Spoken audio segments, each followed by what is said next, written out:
I lived in that apartment for 3 years. 3 long, creeping years. At first, it was nothing special. My best friend Maya found it. Her sister was moving out and needed someone to take over the lease. I jumped at the chance.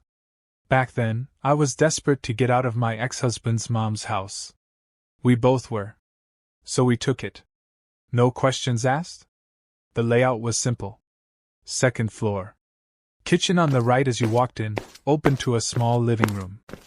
Straight ahead, a hallway, long and narrow. About 20 feet. On the left side, 3 doors. First, the 2 bedrooms. Then the bathroom. And at the very end, a final door. The laundry room. For the first year and a half, nothing weird happened. Well, almost nothing. My ex had a gaming setup in the living room. RGB lights. Dual monitors. Loud headset. I had my art studio in the spare room. A desk. Some canvases. A laptop to watch YouTube while painting. Nothing fancy. He taught me to properly shut it down every night. Never leave it on. Always lock the screen. I stuck to that. One night I woke up, half dreaming, to the sound of a video playing. I assumed it was his computer. Maybe one of the cats had stepped on the modem again. I rolled over, annoyed, and went back to sleep. In the morning, he said, "Hey, your laptop was playing videos all night." I turned it off. I blinked. My laptop? Yeah, in your studio. That didn't make sense. The door had been shut. The computer was off. And it needed a passcode to even get to the desktop. But there it was. Open. Playing a YouTube video at 3 a.m. We both laughed it off. But inside I felt strange. Like something had been in that room.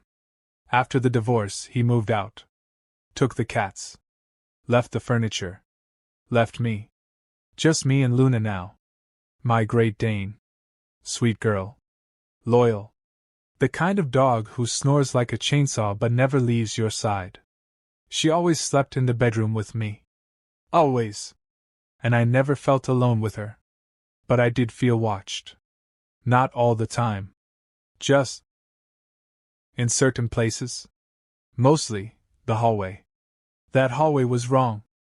Too dark at night. Too cold. Too silent. Maya said it had always given her the creeps.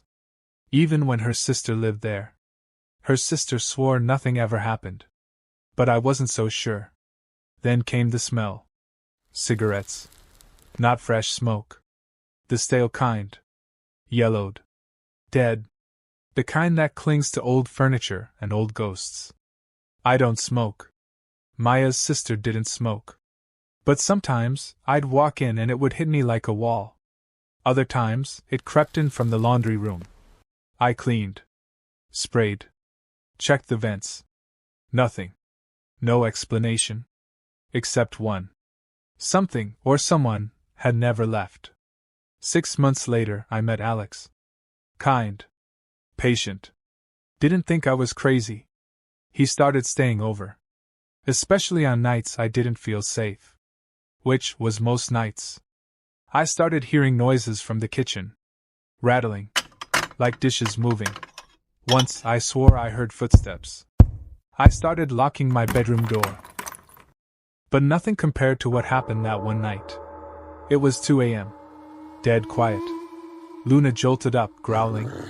Now, if you know Great Danes, you know they don't spook easily. But she was alert. Teeth bared. Ears forward. Eyes locked on the hallway. And then, I heard it. Creak, shuffle, shuffle. Someone was walking down the hallway. Toward me. My blood ran cold. I grabbed the pistol from under the bed, shaking. Luna kept growling. I crept to the doorway, expecting to see someone, some intruder, finally revealing themselves. But there was no one.